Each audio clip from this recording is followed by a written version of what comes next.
जैसा करोगे वैसा भरोगे। पुराने समय में एक राजा था। वह अक्सर अपने दरबारियों और मंत्रियों की परीक्षा लेता रहता था। एक दिन राजा ने अपने 3 मंत्रियों को दरबार में बुलाया और मंत्रियों को आदेश दिया कि एक थैला लेकर बगीचे में जाएं और वहां से अच्छे अच्छे फल तोड़ कर लाएं। तीनों मंत्री एक एक कर थैला लेकर अलग अलग बाग में गए। बाग में जाकर एक मंत्री ने सोचा कि राजा के लिए अच्छे अच्छे फल तोड़ कर ले जाता हूँ ताकि राजा को पसंद आए। उसने चुन चुनकर अच्छे अच्छे फलों को अपने थैले में भर लिया। दूसरे मंत्री ने सोचा कि राजा को कौन सा फल खाना है, वो तो फलों को देखेगा भी नहीं। ऐसा सोचकर उसने अच्छे बुरे जो भी फल थे जल्दी जल्दी इकट्ठा करके अपने थैले में भर लिए। तीसरे मंत्री ने सोचा कि समय क्यों बर्बाद किया जाए, राजा तो मेरा भरा हुआ थैला ही देखेंगे। ऐसा सोचकर उसने घास फूस से अपने थैले को भर लिया। अपना अपना थैला लेकर तीनों मंत्री राजा के पास लौटे। राजा ने बिना देखे ही अपने सैनिकों को उन तीनों मंत्रियों को 1 महीने के लिए जेल में बंद करने का आदेश दे दिया और कहा कि इन्हें खाने के लिए कुछ नहीं दिया जाए, ये अपने फल खाकर ही अपना गुजारा करेंगे।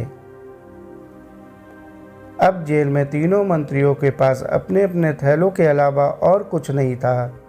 जिस मंत्री ने अच्छे अच्छे फल चुने थे वो बड़े आराम से फल खाता रहा और उसने बड़े आसानी से 1 महीना फलों के सहारे गुजार दिया। जिस मंत्री ने अच्छे बुरे सड़े गले फल चुने थे वो कुछ दिन तो आराम से अच्छे फल खाता रहा, लेकिन उसके बाद सड़े गले फल खाने की वजह से वो बीमार हो गया। उसे बहुत परेशानी उठानी पड़ी और बड़ी मुश्किल से ही उसका 1 महीना गुजरा।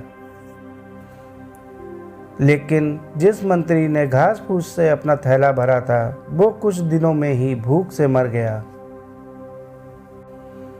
दोस्तों, ये तो एक कहानी है, लेकिन इस कहानी से हमें बहुत अच्छी सीख मिलती है कि हम जैसा करते हैं हमें उसका वैसा ही फल मिलता है।